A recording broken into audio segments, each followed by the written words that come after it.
क्या कलयुग का अंत सच में करीब है? भविष्यमालिका और गरुड़ पुराण जैसे प्राचीन ग्रंथों में आज के इस युग के विनाश को लेकर जो बातें लिखी गई हैं, वो किसी को भी हैरान कर सकती हैं। ये महज कोई पुरानी कथाएं नहीं हैं, बल्कि ऐसे संकेत हैं जो आज के समय से बिल्कुल सटीक बैठते हैं। तो आइए आज इसी रहस्य को सुलझाते हैं और देखते हैं कि इन ग्रंथों में भविष्य के लिए क्या चेतावनियां छिपी हैं।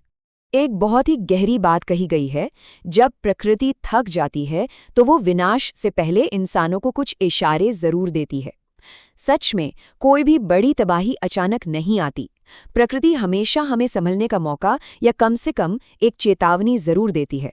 और हाल फिलहाल में दुनिया भर में जो अजीबोगरीब घटनाएं घट रही हैं, उन्हें देखकर लगता है कि प्रकृति शायद हमें कुछ बताने की कोशिश कर रही है। तो इस पूरी चर्चा में हम क्या क्या कवर करने वाले हैं?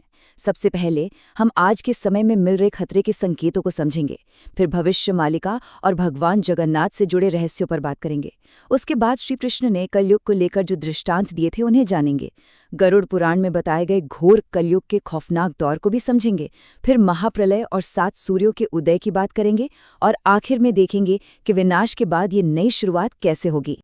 चलिए शुरुआत करते हैं पहले हिस्से से, खतरे के वो आधुनिक संकेत जो हाल ही में प्रकृति ने हमें दिए हैं। साल 2011 तो याद ही होगा। जापान के फुकुशिमा में आए उस भयानक भूकंप से ठीक पहले समुद्र में दर्जनों ऑरफिश देखी गई थी। जापानी लोक कथाओं में गहरे पानी की इस मछली को डूम्सडे फिश यानी विनाश का दूत माना जाता है।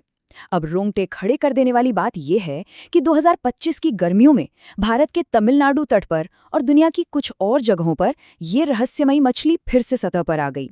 उसी दौरान भयंकर जंगलों की आग और केदारनाथ जैसे हादसे भी हुए। ये सब एक साथ होना किसी बहुत बड़े प्राकृतिक खतरे का अलार्म लगता है। अब आगे बढ़ते हैं दूसरे हिस्से की तरफ, भविष्यमालिका और भगवान जगन्नाथ से जुड़ी 600 साल पुरानी चेतावनी। संत अच्युतानंद दास जी ने भविष्यमालिका में जो भविष्यवाणियां की थीं, उनका इस तरह सच होना वाकई डरावना है। उन्होंने लिखा था कि जब जगन्नाथ मंदिर प्रांगण का पवित्र कल्पवट गिरेगा तो एक महामारी दुनिया को घेर लेगी। और क्या हुआ? 2019 के चक्रवात में वो पेड़ उखड़ गया और ठीक 2020 में पूरी दुनिया ने उस भयानक महामारी का सामना किया। इसके अलावा मंदिर के ध्वज पर गिद्धों का बैठना, जिन्हें मृत्यु का दूत माना जाता है, एक और बड़ा अपशकुन है। ये सटीक संकेत बताते हैं कि हम कलयुग के आखिरी पन्नों को पलट रहे हैं। तीसरे हिस्से पर आते हैं, महाभारत काल में चलते हैं, जहां श्री कृष्ण ने पांडवों को कलयुग का असली चेहरा दिखाने के लिए कुछ बहुत ही गहरे दृष्टांत दिए थे। सबसे पहले युधिष्ठिर की बात करते हैं। उन्होंने एक ऐसा हाथी देखा जिसकी 2 सूंड थीं और वो पेड़ों को बुरी तरह उजाड़ रहा था। श्री कृष्ण ने इसका बहुत ही सटीक मतलब बताया। उन्होंने कहा कि कलियुग में शासक और राजनेता बिल्कुल ऐसे ही होंगे। उनके 2 चेहरे होंगे, एक से वो जनता की भलाई और रक्षा का नाटक करेंगे और दूसरे से उसी जनता के हक को बेरहमी से निगल जाएंगे। अर्जुन का दृष्टांत तो और भी हैरान करने वाला था।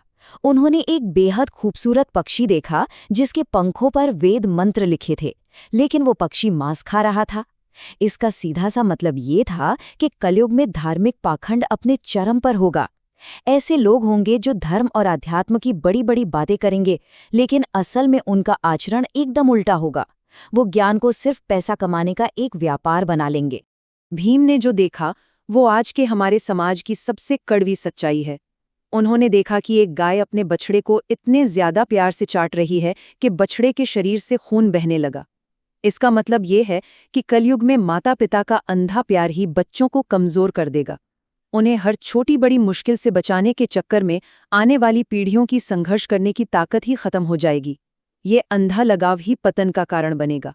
सहदेव और नकुल के दृष्टांत भी इसी कड़वे सच को दिखाते हैं। सहदेव ने देखा कि पानी से भरे कुओं के बीच एक कुआं बिल्कुल सूखा है। मतलब लोग अपनी शान और शौकत पर तो पानी की तरह पैसा बहाएंगे, लेकिन पास खड़े किसी भूखे या जरूरतमंद की मदद नहीं करेंगे।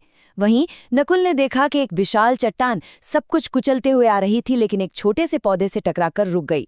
ये बताता है कि दुनिया में चाहे कितनी भी ईर्ष्या और तबाही क्यों ना हो, सच्ची और निस्वार्थ भक्ति ही इंसान का इकलौता बचाव होगी।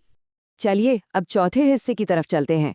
गरुड़ पुराण में जिस घोर कलयुग का जिक्र है, वो इस युग का सबसे खौफनाक समय होगा। जरा इस नंबर के बारे में सोचिए, सिर्फ 20। जी हाँ, गरुड़ पुराण के मुताबिक जब घोर कलयुग आएगा तो इंसानों की अधिकतम उम्र घटकर सिर्फ 20 साल रह जाएगी। आज जिस उम्र में इंसान के करियर और जिंदगी की प्लानिंग शुरू होती है, उस दौर में 20 साल का मतलब होगा बुढ़ापा और मौत। जिंदगी और मौत के बीच का फासला इतना कम हो जाएगा कि जीवन का पूरा अर्थ ही बदल जाएगा।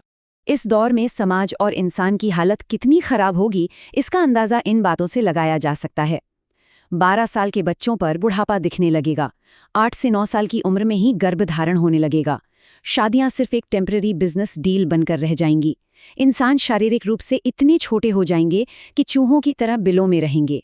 और सबसे डरावनी बात, जब सारी फसलें जहरीली हो जाएंगी तो इंसान भूख से तड़पकर एक दूसरे का मांस खाने को मजबूर हो जाएंगे। ये घोर कलयुग का सबसे अंधकारमय रूप होगा। 5वें हिस्से में हम पहुंचेंगे सबसे आखिरी चरण पर, महाप्रलय और 7 सूर्य, वो वक्त जब प्रकृति अपना विनाशकारी रूप दिखाएगी। 7 गरुड़ पुराण और भविष्य मालिका की ये भविष्यवाणी सच में रूह कंपा देने वाली है। आसमान में 1 या 2 नहीं बल्कि 7 सूर्य एक साथ निकलेंगे। जरा सोचिए, इन 7 सूर्यों की आग जैसी गर्मी से समंदर, नदियां और तालाब सब सूख जाएंगे। धरती बिल्कुल कछुए की पीठ की तरह फट जाएगी और पूरी तरह बंजर हो जाएगी। और ये महाविनाश 3 चरणों में होगा। सबसे पहले तो ये 7 सूर्य धरती का सारा पानी भाप बना देंगे।